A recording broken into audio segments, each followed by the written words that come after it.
On October 1, 1949, a man stood atop the gate of heavenly peace in Beijing and declared to the world that the Chinese people had stood up. To millions, he was the great Helmsman, a poet-warrior, a brilliant military strategist, and a political messiah who dragged a broken, colonized nation out of its century of humiliation and into the modern era.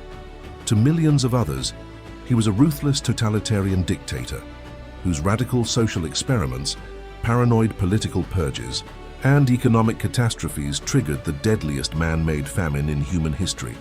Mao Zedong, a peasant's son who became the absolute ruler of a quarter of the world's population. He did not just change China, he tore it down to its very foundations and rebuilt it in his own image.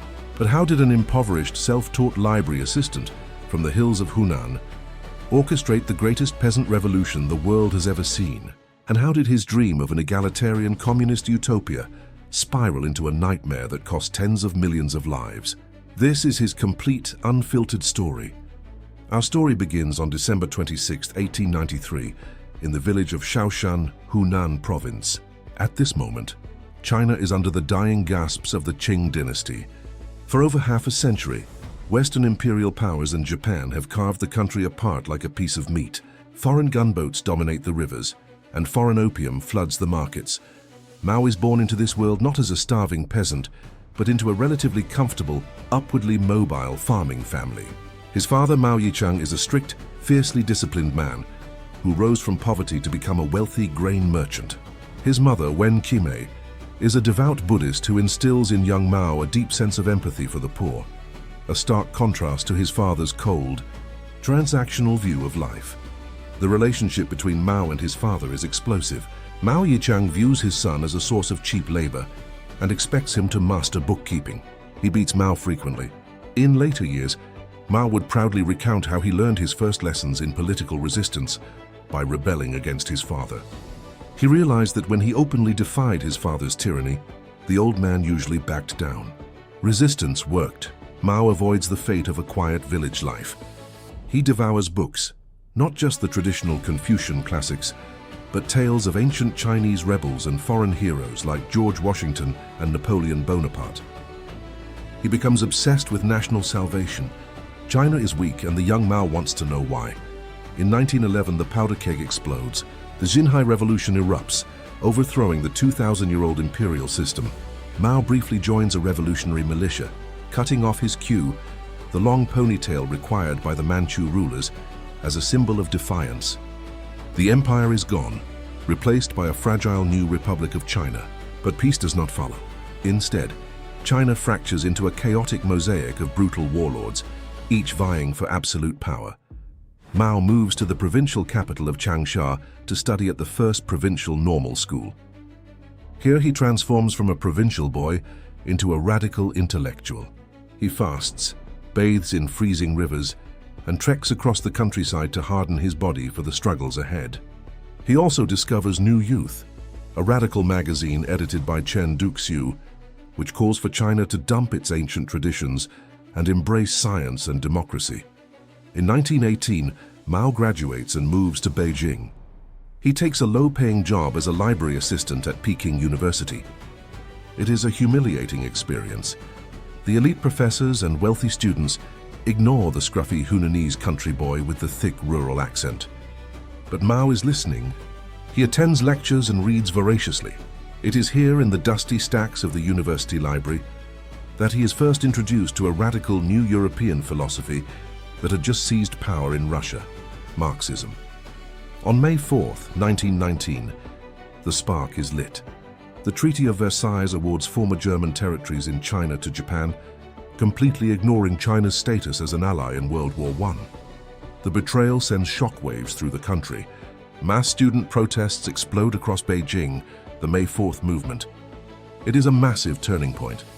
For Mao and many of his generation, Western-style liberal democracy is revealed to be a sham.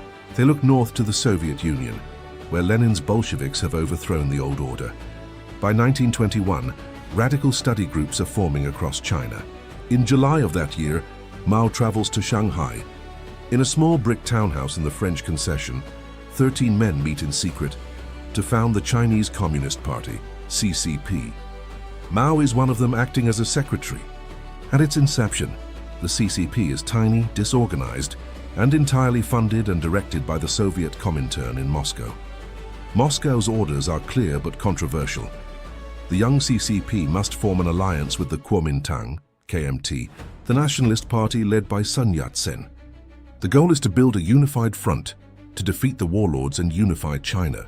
Mao throws himself into this alliance, proving to be an exceptionally capable organizer. But Mao is beginning to develop a dangerous, heretical idea. Standard Marxist doctrine states that a socialist revolution must be driven by the industrial working class, the urban proletariat. But China's cities are small, and its working class makes up less than 1% of the population. What China does have is an ocean of suffering. Angry peasants living in the countryside. In early 1927, Mao travels back to his home province and publishes his groundbreaking report on an investigation of the peasant movement in Hunan. He writes that the peasants are a force so violent and powerful that no power will be able to suppress them. He warns that they will rise up like a hurricane, smashing all the shackles that bind them. Moscow and the urban elites of the CCP dismiss Mao's ideas as rural backwardness. But before they can debate the issue further, reality hits them with brutal, bloody force. Sun Yat-sen dies, and control of the Nationalist Party falls to a ruthless, staunchly anti-communist general named Kai-shek. Chiang views the communists as a disease within the republic. In April 1927, Chiang unleashes the White Terror. In Shanghai, Chiang partners with violent green gangs and triads. In the dead of night, they round up thousands of union leaders, communists, and suspected leftists, executing them in the streets. The purges spread across China. The CCP's urban infrastructure is totally obliterated. Tens of thousands are slaughtered. The party's intellectual leadership is forced into hiding or executed. Mao survives the purge and is ordered by the party to launch the autumn harvest uprising in Hunan with a makeshift army of peasants. The uprising is a catastrophic failure. Mao's poorly armed force is easily crushed by the nationalist military.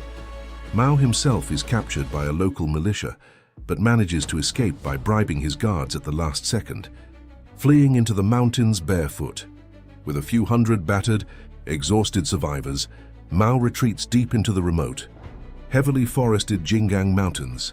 It is here, bruised and beaten, that Mao internalizes the most important lesson of his life. He realizes that political ideals mean nothing without raw force. He writes a line that would define the rest of his existence. Political power grows out of the barrel of a gun. In the mountains, Mao begins to build a new kind of army. He joins forces with another brilliant commander, Zhu De, forming the Red Army. They move their base to the mountainous border region of Jiangxi, establishing the Jiangxi Soviet, a self-governed communist state within a state. Here, Mao tests his theories of guerrilla warfare. His strategy is simple, poetic, and highly effective. When the enemy advances, we retreat. When the enemy camps, we harass. When the enemy tires, we attack. When the enemy retreats, we pursue. Mao also implements radical land reform. The Red Army enters villages, overthrows the hated wealthy landlords, and redistributes the land to the poor peasants. In return, the peasants provide food, shelter, and intelligence, flooding into the ranks of the Red Army. Mao enforces a strict code of conduct for his soldiers. They must never steal from the peasants. They must pay for everything they use, and they must help with chores. To a peasantry accustomed to the horrific rape and pillaging of warlord armies, the Red Army seems like a miracle. But Chiang Kai-shek is obsessed with destroying them. Between 1930 and 1934, Chiang launches 5 massive encirclement campaigns. He builds a ring of concrete blockhouses around the Jiangxi Soviet, slowly choking the communists of food, medicine, and supplies. By late 1934, the Jiangxi Soviet is on the verge of collapse. The communist leadership, advised by a German Comintern agent named Otto Braun, abandons Mao's guerrilla tactics and tries to fight Chiang's massive modern army in conventional warfare. It is a disaster. The Red Army is decimated. Faced with total annihilation, the communists make a desperate decision. They must break through the encirclement lines and flee. On October 16, 1934, 86,000 men and women pack up everything they own: printing presses, weapons, sewing machines, and slip out into the dark night. Thus begins the Long March. The Long March is not a triumphal procession. It is a harrowing 6,000-mile running battle across some of the most unforgiving terrain on Earth. For a year, the Red Army flees across treacherous mountain ranges, deep gorges, burning deserts, and freezing swampland, all while being continuously bombed by Chiang's airplanes and pursued by nationalist forces and hostile warlord armies. In January 1935, the battered leadership stops in the town of Zunyi for a critical party conference. The mood is bitter. The party has lost over half its men. Mao steps forward. He fiercely criticizes the Moscow-backed leaders, blaming their conventional military tactics for the catastrophe. The strategy works. The rank-and-file soldiers, exhausted and demoralized, rally behind Mao's proven guerrilla methods. Mao is appointed to the top leadership council. For the first time, he takes de facto control of the Chinese Communist Party, breaking free from the direct control of Moscow. Mao proves his military genius through a series of brilliant, deceptive maneuvers. He crisscrosses rivers, splits his forces to confuse Chiang's pursuers, and leads his troops across the iconic Luding Bridge, a rickety structure of bare iron chains suspended over a raging river gorge, where soldiers crawl forward under heavy machine gun fire to overwhelm nationalist positions. The most horrific stretch of the march is the great snowy mountains and the high altitude, treacherous Laziku marshlands. Soldiers wearing nothing but thin cotton uniforms and straw sandals freeze to death in their sleep. Others sink into the black, toxic mud of the swamps and disappear forever. In October 1935, a year after they set out, the vanguard of the Red Army finally arrives at the remote, dust-blown caves of Hunan in Shanxi province. The cost is catastrophic. Out of the 86,000 who set out from Jiangxi, fewer than 8,000 survived. But those who did survive are hardened beyond belief. They form an unbreakable, fanatical core of loyalists bound to Mao by blood and sheer survival. The Long March had transformed Mao from a mere factional leader into a living legend.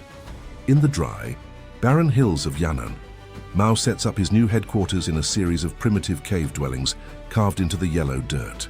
So over the next decade, this remote outpost becomes the cradle of the Chinese Communist Revolution. To the outside world, Mao cultivates an image of a simple, philosophical peasant patriot. Foreign journalists like the American writer Edgar Snow trek to Yan'an and find a leader who lives in a humble cave, grows his own tobacco and wears patched uniforms, yet possesses a towering intellect. Snow's book Red Star Over China introduces Mao to the world as a romantic champion of the oppressed. Idealistic young students and intellectuals from all over China flock to Yan'an, eager to join the movement, but behind this rustic, egalitarian facade, Mao is consolidating absolute, unquestioned power. In 1942, he launches the Yan'an Rectification Campaign. Mao argues that the influx of new intellectuals needs to have their minds thoroughly cleansed of bourgeois, non-communist thinking. The campaign is the blueprint for all of Mao's future political purges. It begins with criticism and self-criticism sessions. Intellectuals are forced to stand before large crowds, confess their hidden bourgeois thoughts, and humiliate themselves. Those who do not comply are branded as counter-revolutionaries or spies. Mao's security chief, Kai-shek, utilizes psychological torture, sleep deprivation, and solitary confinement to break dissenters. Hundreds are executed. Thousands are psychologically broken. By the end of the campaign, the party is completely unified. Independent thought is eradicated. Mao's writings are codified as Mao Zedong thought, the official, infallible ideology of the party. Mao is no longer just a chairman. He is the oracle of the revolution. During this time, Mao also rewrites his personal life. He divorces his heroic third wife, He Zizhen, who had accompanied him on the Long March and suffered multiple shrapnel wounds. In her place, he marries a glamorous, ambitious young actress from Shanghai named Jiang Qing, who would later be known to history as Madame Mao. While Mao consolidates power, China is plunged into absolute hell. In 1937, the Empire of Japan launches a full-scale, brutal invasion of the Chinese mainland. The nationalist capital of Nanjing is sacked in a horrific wave of mass slaughter and rape. Faced with total annihilation by a foreign invader, Chiang Kai-shek is forced to halt his war against the communists and form a second united front with Mao. But the alliance is an uneasy truce. Mao knows that once the Japanese are defeated, the civil war will resume. He adopts a calculated strategy. Let Chiang's conventional nationalist armies take the brunt of the heavy, devastating frontal attacks against the modern Japanese military. Meanwhile, Mao's Red Army expands its territory behind Japanese lines using guerrilla warfare, winning over millions of rural peasants. With the Japanese gone, the thin veneer of unity shatters instantly. China plunges right back into a titanic civil war for the soul of the nation. On paper, Chiang Kai-shek holds every single advantage. He has a military 3 times larger than Mao's. He possesses modern American tanks, heavy artillery, and an air force. He controls all the major cities and the gold reserves of the country. The United States pours billions of dollars in aid into Chiang's government, terrified of a communist takeover in Asia. But Chiang's regime is rotten from the inside out. His officials are notoriously corrupt, hoarding American aid money while the civilian population starves. To fund the war, the nationalist government prints money at a catastrophic rate, triggering hyperinflation so severe that citizens need wheelbarrows full of cash just to buy a single loaf of bread. Middle-class citizens, students, and workers lose all faith in the Republic. Mao exploits this collapse brilliantly. He renames his military the People's Liberation Army, PLA. While Chiang concentrates his forces in the big cities, Mao stays true to his lifelong strategy: encircle the cities from the countryside. The Civil War culminates in 3 massive military campaigns between 1948 and 1949. In the decisive Huaihai campaign, millions of peasants voluntarily assist the PLA, pushing wooden wheelbarrows across hundreds of miles to bring food, ammunition, and fuel to the communist front lines. Chiang's generals, plagued by incompetence and internal rivalries, suffer catastrophic defeats. Entire nationalist divisions, disgusted by their corrupt leadership, defect to the communist side overnight, bringing their American weapons with them. In January 1949, the PLA marches into Beijing without firing a single shot. Chiang Kai-shek's remaining forces disintegrate. In a desperate final retreat, Chiang flees the mainland, moving the remnants of his government, his treasury, and 2 million refugees across the strait to the island of Taiwan. On October 1, 1949, Mao Zedong steps up to the balcony of Tiananmen Gate. Looking out over a vast ocean of cheering citizens, he proclaims the birth of the People's Republic of China. At the age of 55, the peasant boy from Shaoshan has achieved the impossible. He has united a broken, fractured continent. He has thrown out the Western imperialists and defeated the nationalists. He is now the undisputed master of China. Mao inherits a country that is in absolute ruins. Decades of war have left the economy totally destroyed, infrastructure non-existent, and millions on the brink of starvation. The majority of the population is completely illiterate. Mao moves into Zhongnanhai, a heavily guarded imperial garden compound right next to the Forbidden City in Beijing. He lives like a modern emperor, yet he remains deeply distrustful of luxury, preferring to spend his days in a plain bathrobe, reading ancient Chinese history books in a massive bed piled high with texts. His initial years in power are a mix of stunning social progress and terrifying violence. First comes the radical transformation of Chinese society. Mao completely outlaws the ancient feudal customs that had oppressed women for thousands of years. Arranged marriages, concubinage, child brides, and the horrific practice of foot-binding are strictly banned. Women are given the legal right to divorce, own land, and choose their own husbands. Mao famously proclaims, "Women hold up half the sky." Mass literacy campaigns are launched across the country, simplifying the complex Chinese writing system so that ordinary peasants can finally learn to read and write. Clinics are established to wipe out rampant diseases like cholera, and opium addiction is systematically eliminated through aggressive rehabilitation and the execution of unrepentant drug kingpins. But the dark side of this new order is immediate and bloody. In 1950, Mao launches the Agrarian Reform Law. This is not a peaceful bureaucratic reorganization. Mao insists that the peasants themselves must actively participate in class warfare to permanently bind them to the revolution. Mao famously summarized his policy during the war: 10% fighting the Japanese, 20% compromising with the nationalists, and 70% expanding communist power. By the time World War II ends with the atomic bombing of Hiroshima and Nagasaki in 1945, Chiang's nationalist forces are exhausted, corrupt, and demoralized. Mao's Red Army, by contrast, has grown into a highly disciplined force of over 1 million men, backed by millions more in local militias. With the Japanese gone, the thin veneer of unity shatters instantly. China plunges right back into a titanic civil war for the soul of the nation.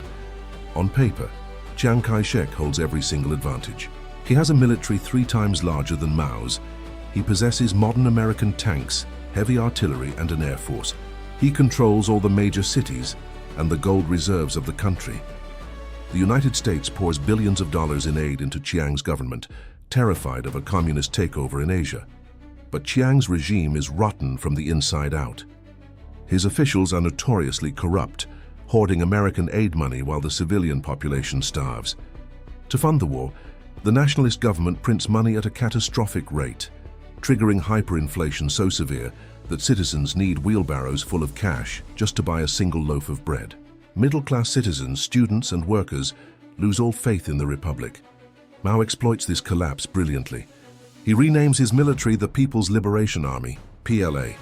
While Chiang concentrates his forces in the big cities, Mao stays true to his lifelong strategy: encircle the cities from the countryside. The Civil War culminates in 3 massive military campaigns between 1948 and 1949. In the decisive Huaihai campaign, millions of peasants voluntarily assist the PLA, pushing wooden wheelbarrows across hundreds of miles to bring food, ammunition, and fuel to the communist front lines. Chiang's generals, plagued by incompetence and internal rivalries, suffer catastrophic defeats. Entire nationalist divisions, disgusted by their corrupt leadership, defect to the communist side overnight, bringing their American weapons with them. In January 1949, the PLA marches into Beijing without firing a single shot. Chiang Kai-shek's remaining forces disintegrate. In a desperate final retreat, Chiang flees the mainland, moving the remnants of his government, his treasury, and 2 million refugees across the strait to the island of Taiwan. On October 1, 1949, Mao Zedong steps up to the balcony of Tiananmen Gate. Looking out over a vast ocean of cheering citizens, he proclaims the birth of the People's Republic of China. At the age of 55, the peasant boy from Shaoshan has achieved the impossible. He has united a broken, fractured continent.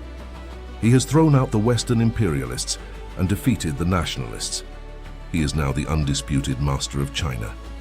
Mao inherits a country that is in absolute ruins.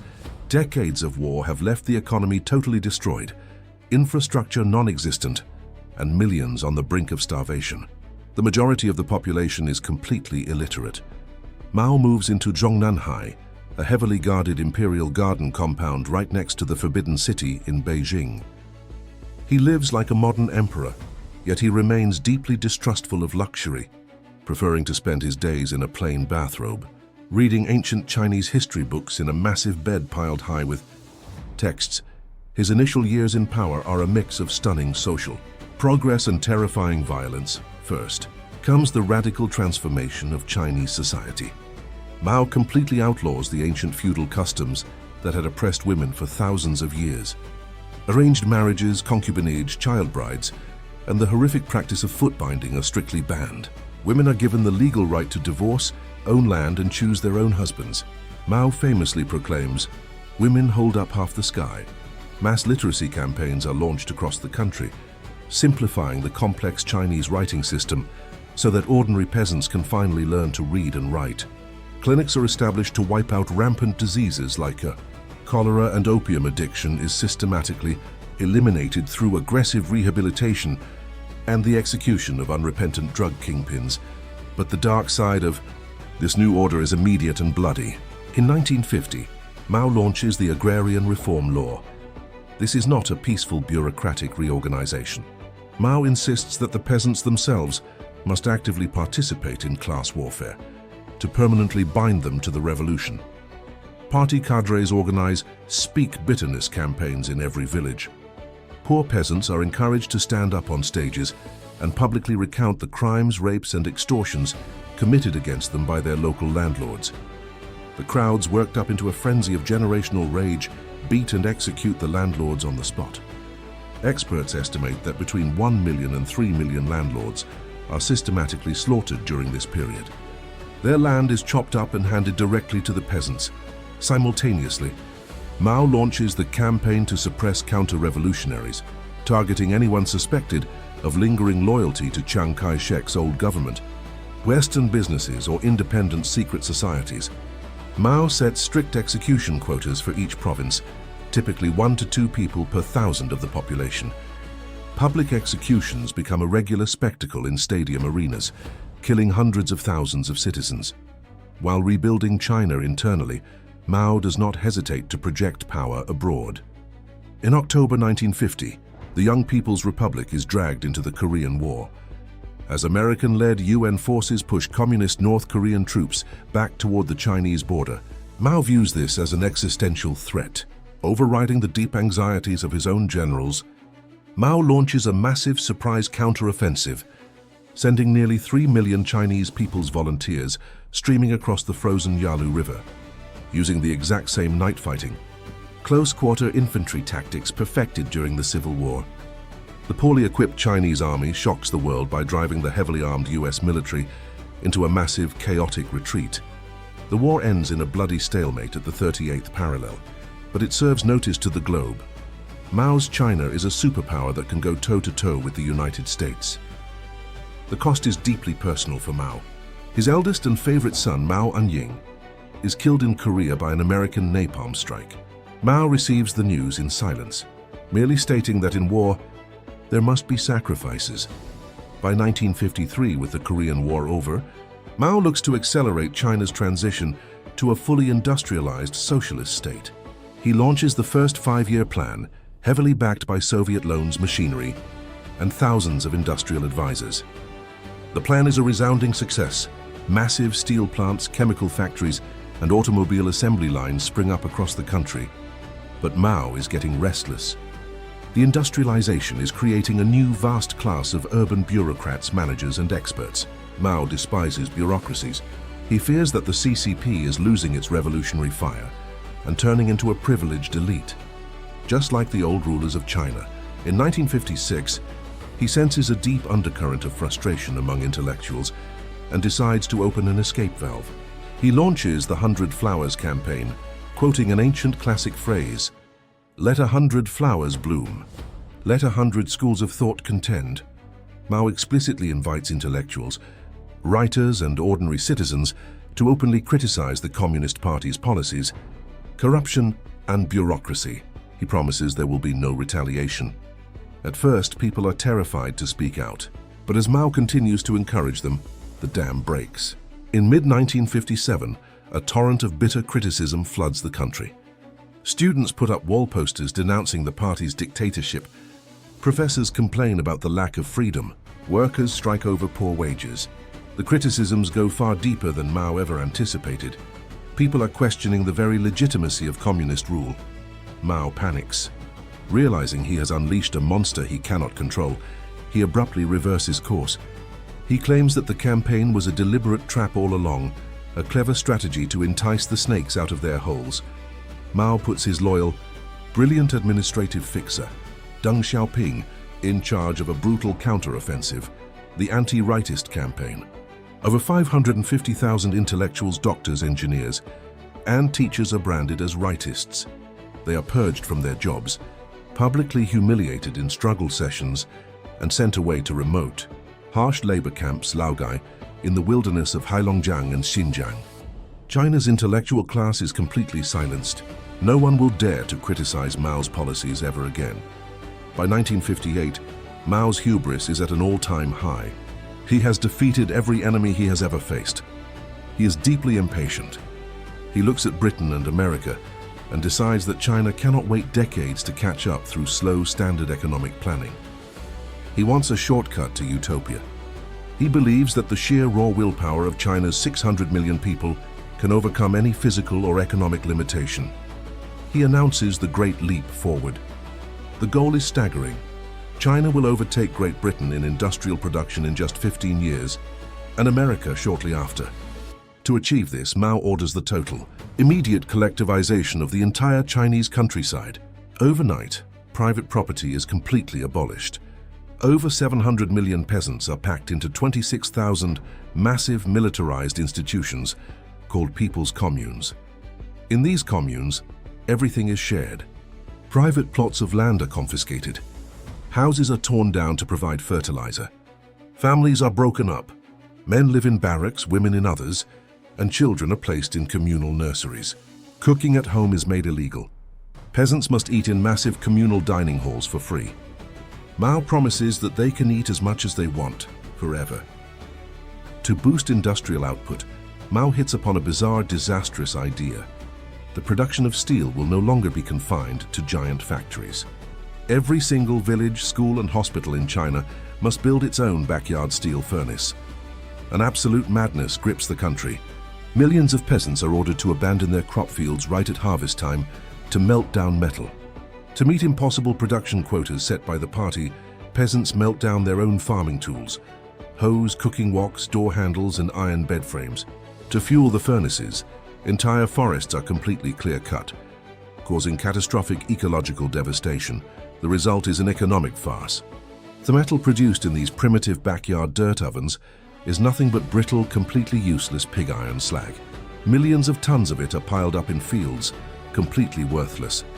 Simultaneously, Mao launches the Four Pests campaign, targeting mosquitoes, flies, rats, and sparrows. Sparrows are targeted because they eat grain seeds. Across China, millions of citizens are ordered to bang pots, pans, and drums for days on end without stopping.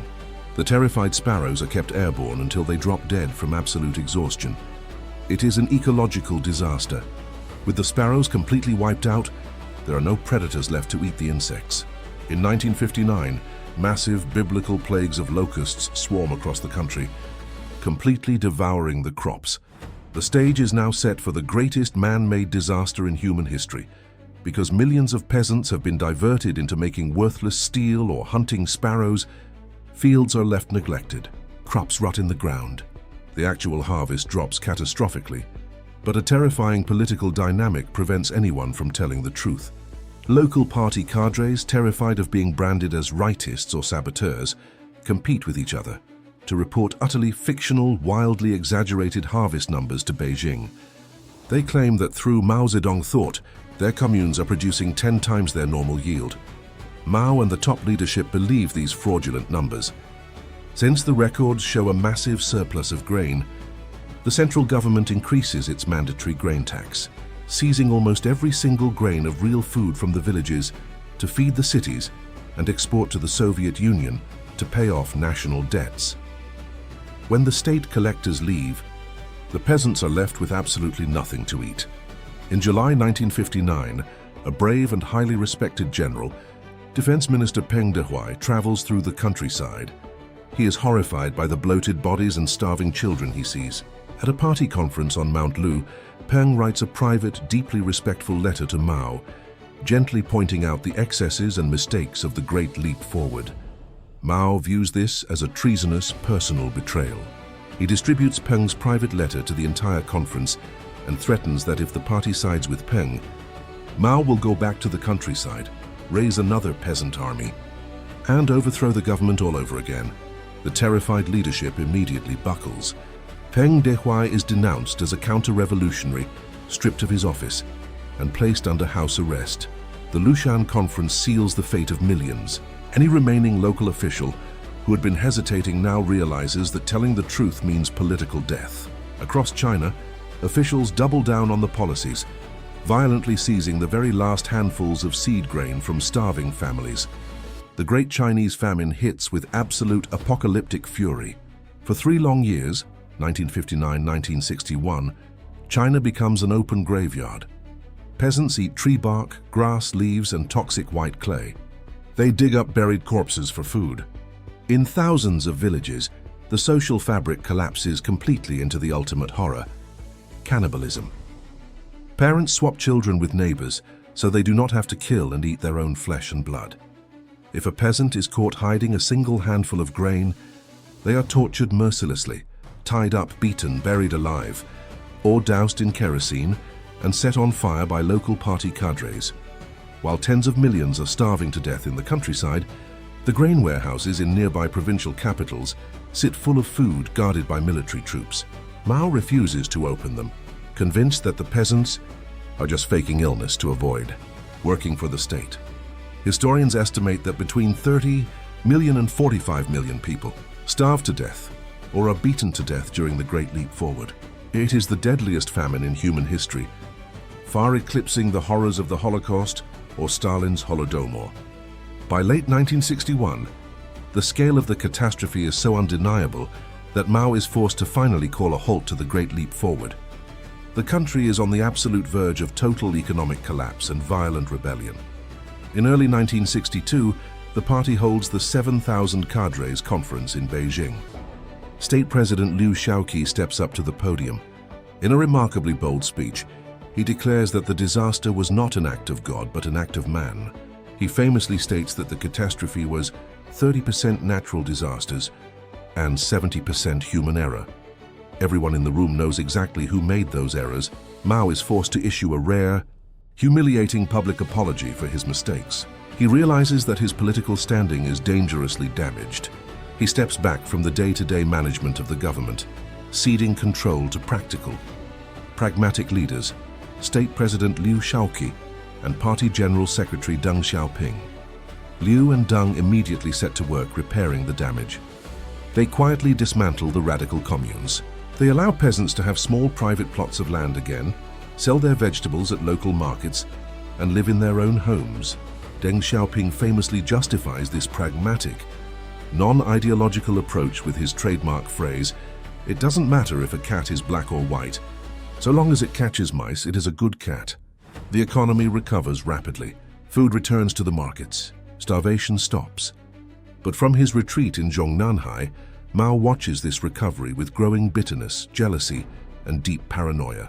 He sees that Liu and Deng's capitalist-style reforms are working, which means his own radical ideological visions were wrong.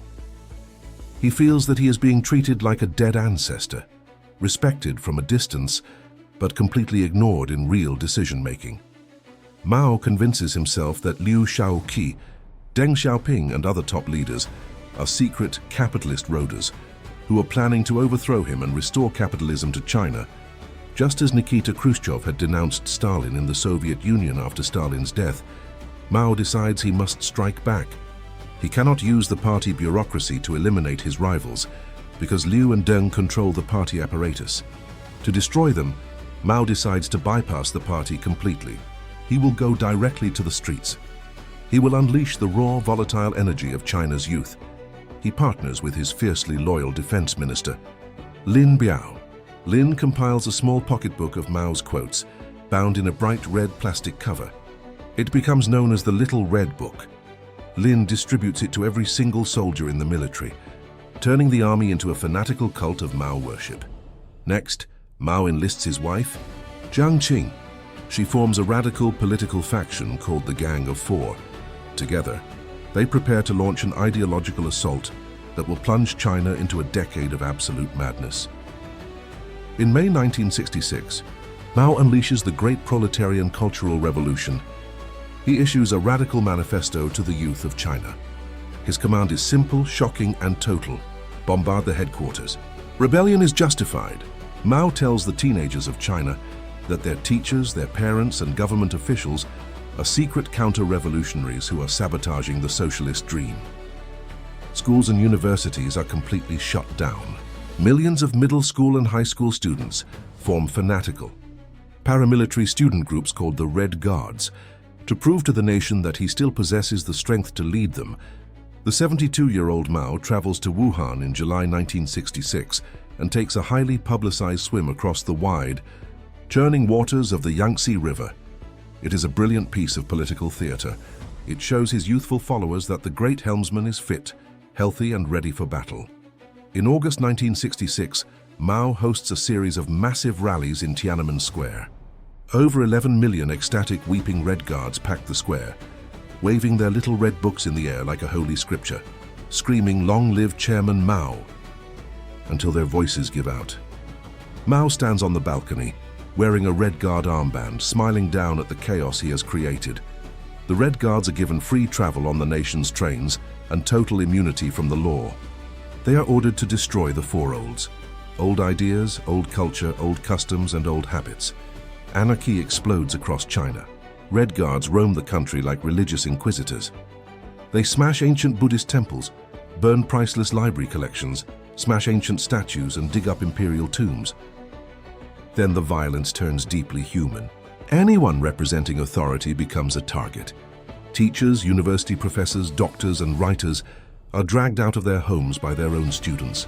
They are subjected to horrific, violent struggle sessions. They are forced to kneel for hours in the painful airplane position, while mobs scream insults, spit on them, and beat them with leather belts. Thousands are beaten to death. Thousands of others commit suicide to escape the endless humiliation. The terror quickly moves into the highest corridors of power, exactly as Mao intended. State President Liu Shaoqi, the man who had repaired the economy after the Great Leap Forward, is dragged from his office, beaten mercilessly by Red Guards, stripped of all positions, and denied medical care for his diabetes. He dies alone, naked, in a freezing prison cell in Kaifeng under a false name. Deng Xiaoping is stripped of his offices and exiled to a rural province to work as a manual laborer in a tractor factory. His eldest son, Deng Pufang, is thrown out of a 4-story window at Peking University by Red Guards, leaving him permanently paralyzed from the waist down.